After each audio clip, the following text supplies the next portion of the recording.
So hello and welcome friends, स्वागत है आपका इस नई वीडियो में। फ्रेंड्स, आज हम लोग बात करने वाले हैं क्लास 12 फिजिक्स के ऐसे मोस्ट इंपॉर्टेंट क्वेश्चंस के बारे में जो कि आप लोग से बोर्ड एग्जाम में पूछे जा सकते हैं। तो हर वीडियो में हमारे जो ऐसे इंपॉर्टेंट क्वेश्चंस है वो आप लोग को परमानेंट बताए जा रहे हैं ताकि आप लोग की अच्छे से प्रिपरेशन हो पाए।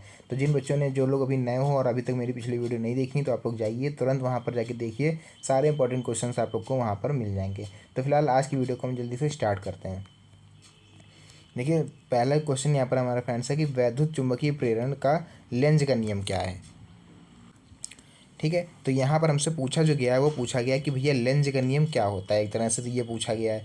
तो पिछली वीडियोस में भी मैं बता चुका हूँ बार बार, लेकिन फिर आप लोग के लिए जो बच्चे नए हैं उनके लिए बता दे रहे हैं कि भैया लेंज का नियम क्या होता है। देख लीजिए कि किसी परिपथ में प्रेरित विद्युत वाहक बल अथवा प्रेरित धारा की दिशा सदैव ऐसी होती है वह उसी कारण का विरोध करती है जिससे वह उत्पन्न होती है। तो ये हमने बहुत ही अच्छे से आप लोग को एक बार एक्सप्लेन कर दिया है। और यहाँ पर भी एक बार आप लोग को बता दें कि इसमें जो प्रेरित विद्युत वाहक बल जो होता है किसी परिपथ में, जो जिसका ईएमएफ होता है जो किसी परिपथ का, मतलब प्रेरित विद्युत वाहक बल, वो क्या होता है, अथवा प्रेरित धारा की दिशा सदैव ऐसी होती है। मतलब जो एक परिपथ होगा उसमें जो प्रेरित विद्युत वाहक बल बह रहा होगा, ठीक है, और क्या बह रहा होगा, प्रेरित धारा बह रही होगी।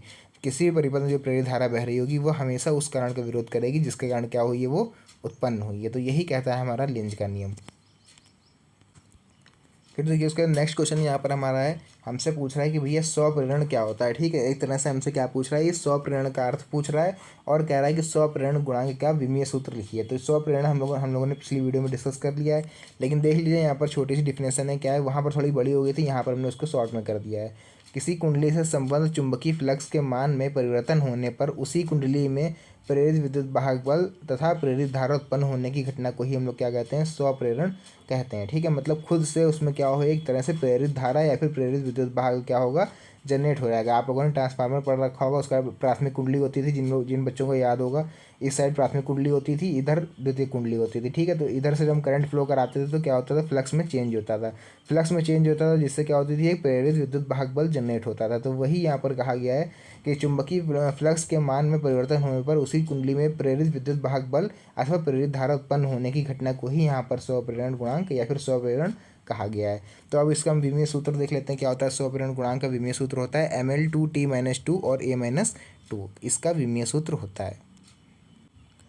ठीक है, उसका देखिए हम यहाँ पर देखेंगे क्वेश्चन नंबर 3 कह रहा है कि फैराडे के विद्युत चुंबकीय प्रेरण संबंधी प्रथम नियम बताइए। तो देखिए यहाँ पर इन्होंने स्पष्ट कर दिया है कि हमको कौन सा नियम बताना है, हमें यहाँ पर प्रथम नियम बताना है। अगर केवल लिखता कि फैराडे के विद्युत चुंबकीय प्रेरण संबंधी नियम बताइए तो वहाँ पर आप लोग को दोनों नियम लिखने पड़ सकते थे। ठीक है, हालांकि यहाँ पर प्रथम नियम कहा गया इसलिए हम लोग यहाँ पर प्रथम नियम के ही बारे में बात करेंगे। अगर आप लोग से वहाँ पर द्वितीय कहा रहा है तो आप द्वितीय लिखोगे, और अगर केवल कुछ भी ना कहा जाए, केवल कहा जाए कि नियम लिखिए, तब वहाँ पर आपको दोनों लिखने पड़ेंगे। ठीक है, तो देखिए फिलहाल इसका आंसर क्या होगा कि जब किसी परिपथ से बद्ध चुंबकीय फ्लक्स में परिवर्तन होता है तो उसमें एक विद्युत वाहक बल उत्पन्न हो जाता है। ठीक है, मतलब हमने बताया भी ऊपर आप लोगों की, ट्रांसफार्मर में क्या होता है, जब करंट फ्लो कराते हैं तो उसके फ्लक्स में बार बार चेंज होने लगता है, जिससे फ्लक्स में चेंज होने से क्या होता है, एक ईएमएफ जनरेट होता है जिसको हम लोग बोलते हैं प्रेरित विद्युत वाहक बल। ठीक है, और इसी के साथ साथ क्या होती है, एक प्रेरित विद्युत धारा भी बहने लगती है। फिर देखिए उत्पन्न होने लगता है। उसके बाद देखिए क्या है कि यदि परिपथ बंद है, ठीक है, मतलब हमने क्या करा, अभी उसमें करंट हम फ्लो नहीं करा रहे हैं, एक तरह से परिपथ हमारा अभी बंद है, तो उसमें प्रेरित धारा बहने लगती है। ठीक है, परिपथ मतलब बंद होता है तब भी इसमें क्या होता है, प्रेरित धारा बहती ही बहती है। फिर यह धारा केवल तभी तक बहती है जब तक कि चुंबकीय फ्लक्स में परिवर्तन होता रहता है। तो इसमें लिखा हो कि यह धारा तभी तक बहेगी जब तक क्या होगा, चुंबकीय फ्लक्स में परिवर्तन होता रहेगा। ठीक है, यहाँ पर परिपथ बंद है कि मतलब क्या है कि हमारे में करंट फ्लो नहीं हो रही है, एक तरह से कुंजी बंद है। तो जब कुंजी जो होती है, आप लोगों ने पढ़ा होगा, कुंजी मतलब की जो बंद होती है उसके उसके बंद होने के बावजूद भी क्या होता है, फ्लक्स में चेंजमेंट जो होता है वो थोड़ा बहुत होता रहता है, जिससे क्या होती है कि थोड़ी बहुत जो होगी हमारी प्रेरित विद्युत धारा उत्पन्न होती रहती है। कोई भी परिपथ अगर आप देखेंगे, अगर उसमें आप लोगों ने प्राथमिक कुंडली वगैरह लपेटी हुई है, कॉयल जिसमें होता है, तो वो हमेशा पूरी तरह से कभी भी बंद नहीं होता है। नेक्स्ट क्वेश्चन है यहाँ पर, वैद्युत अनुनाद से आप क्या समझते हैं। तो अनुनाद क्या होता है देख लेते हैं। किसी वैद्युत परिपथ की वह स्थिति जब किसी विशेष अनुनादी आवृत्ति पर उस परिपथ की प्रतिबाधाओं या फिर प्रवेश्यता के मान परस्पर क्या होते हैं, निरस्त हो जाएं। ठीक है, एक दूसरे को प्रतिबाधा और प्रवेश्यता के मान जो होते हैं वो काट दें, तो वही स्थिति हमारी क्या कहलाती है, वैद्युत अनुनाद कहलाती है। ये आप लोगों ने एलसीआर परिपथ में भी एक तरह से पढ़ी होगी। तो हर परिपथ की अलग अलग अनुनादी स्थिति होती है। नेक्स्ट क्वेश्चन देखिए यहाँ पर पूछ रहा है हमसे कि विस्थापन धारा क्या है, इसका सूत्र लिखिए। तो भैया विस्थापन धारा क्या होती है देख लेते हैं हम लोग। जिसको हम लोग इंग्लिश में बोलते हैं डिस्प्लेसमेंट करंट। तो किसी परिपथ में समय के साथ परिवर्तित विद्युत क्षेत्र अर्थात विद्युत रसायन, ठीक है। तो मतलब किसी परिपथ में समय के साथ जो परिवर्तित हो रहा होता है विद्युत क्षेत्र, उसके कारण जो धारा उत्पन्न होती है उसी को हम लोग क्या बोलते हैं, विस्थापन धारा बोलते हैं। मतलब किसी परिपथ में जो समय के साथ साथ जो चेंजमेंट आते रहते हैं, पर जो विद्युत क्षेत्र जो उसमें चेंज होता रहता है, तो क्योंकि हमेशा विद्युत क्षेत्र क्या होता है कि हमेशा कभी कांस्टेंट नहीं रह सकता, ठीक है। थोड़ा बहुत हमेशा चेंज होता रहता है, क्योंकि हमारी अल्टरनेट करंट भी कैसे चलती है, देखिए इस तरह से अल्टरनेट करंट चलती है ऐसे, तो ये भी देखिए चेंज हो रही है, ठीक है। तो इसी तरह से हम मान सकते हैं कि विद्युत क्षेत्र भी क्या होता है, हमारा चेंज होता रहता है। तो इसीलिए जो उसमें उत्पन्न जो धारा होती है उसी को हम लोग यहाँ पर बोलते हैं बच्चों विस्थापन धारा, ठीक है। क्लियर हुआ, ठीक है। तो इसका देखिए यहाँ पर फॉर्मूला भी आप लोग को दिख रहा होगा डिस्प्लेसमेंट करंट का, ये आप लोग ये वाला फॉर्मूला ले सकते हो, ठीक है। दो फॉर्मूले हैं, दोनों में से आप कुछ भी लिखो, आपका जो आंसर होगा वो एकदम करेक्ट रहेगा।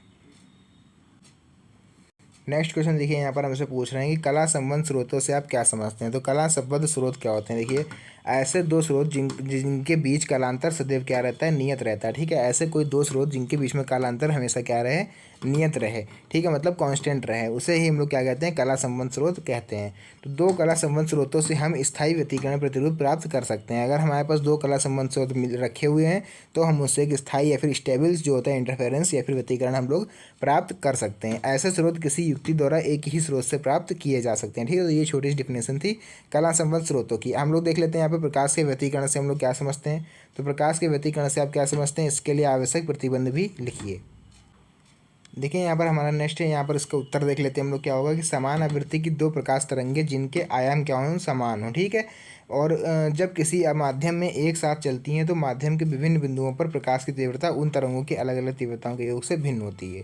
तो इसमें समझाने वाला बच्चों है नहीं कुछ, क्योंकि डायग्राम यहाँ पर बना नहीं हुआ है, केवल डिफिनेशन लिखी है। तो आप लोग यहाँ पर डिफिनेशन इसकी स्क्रीनशॉट ले लीजिए, आराम से इसको शांति से याद कर लीजिएगा। पर नेक्स्ट हमारे पास मेलस का नियम क्या होता है। तो मेलस का नियम देख लेते हैं क्या होता है। वैज्ञानिक इटेने लुई मेलस, जिनका नाम था वैज्ञानिक इटेले लुई मेलस, तो एक मेलस नाम के वैज्ञानिक थे जिनके नाम से ये नियम पड़ा है, ने सिद्ध किया कि यदि किसी पोलराइड पर आपतित प्रकाश की तीव्रता I0 हो तो पोलराइड से निर्गत प्रकाश की तीव्रता I1 हो जाएगी, ठीक है। इसका इन्होंने छोटा सा फॉर्मूला दे दिया, आप लोग यहाँ पर देख रहे हो, I1 = I0 cos square theta. यही क्या होता है, हमारा मेलस का नियम कहलाता है। नेक्स्ट क्वेश्चन यहाँ पर प्रकाश विद्युत कार्यफलन से आप क्या समझते हैं। तो कार्यफलन क्या होता है, देखिए वह न्यूनतम प्रकाश ऊर्जा जो किसी धातु पृष्ठ से इलेक्ट्रॉन उत्सर्जित करने के लिए आवश्यक होती है। किसी भी धातु ऐसे कोई पड़ी हुई है, उस पर हम इलेक्ट्रॉन अगर उत्सर्जित कराना है तो उस पर हमें क्या करना पड़ेगा, एक अल्फा कण की बमबारी करानी पड़ेगी, ठीक है। तो फिलहाल इतना बड़ा यहाँ पर लिखा हुआ नहीं है, लेकिन हम आप लोगों को समझा दे रहे हैं, बमबारी करानी पड़ेगी। और बमबारी कराने के लिए वह न्यूनतम ऊर्जा जिससे क्या हो कि इलेक्ट्रॉन उत्सर्जित हो सकें, उसी को हम लोग उस धातु का कार्यफलन बोलते हैं, ठीक है। तो यहाँ पर इसका छोटा सा फॉर्मूला लिखा हुआ है, W = H म्यू या फिर W = HC/λ। कुछ भी हो, आप लोग इन दोनों में से कोई भी एक फॉर्मूला आराम से लिख सकते हो। नेक्स्ट क्वेश्चन यहाँ पर कि देहली आवृत्ति से आप क्या समझते हैं। देखिए कार्यफलन और देहली आवृत्ति ये जरूर पूछे जाते हैं, ठीक है, दो नंबर में, तो उसको आप लोग अच्छे से देख लीजिए। वह न्यूनतम आवृत्ति जिससे क्या हो कम आवृत्ति का फोटोन इलेक्ट्रॉन को सर्जित करने में सक्षम नहीं होता है, उसे ही देहली आवृत्ति कहते हैं। ये 3 लाइन की डिफिनेशन, इसमें कुछ समझाने वाला है नहीं। तो देहली आवृत्ति और कार्यफलन की डिफिनेशन आप लोगों ने देख ली। और भी ऐसी मोस्ट इंपॉर्टेंट वीडियो अगर आप लोग को चाहिए तो आप मेरे चैनल पर विजिट करिए और सारी वीडियो आराम से देख लीजिए। मिलते हैं हम लोग तब तक नेक्स्ट वीडियो में बहुत ही अच्छी और इंटरेस्टिंग टॉपिक के साथ। तब तक के लिए धन्यवाद। Best of luck for your exam. Thank you.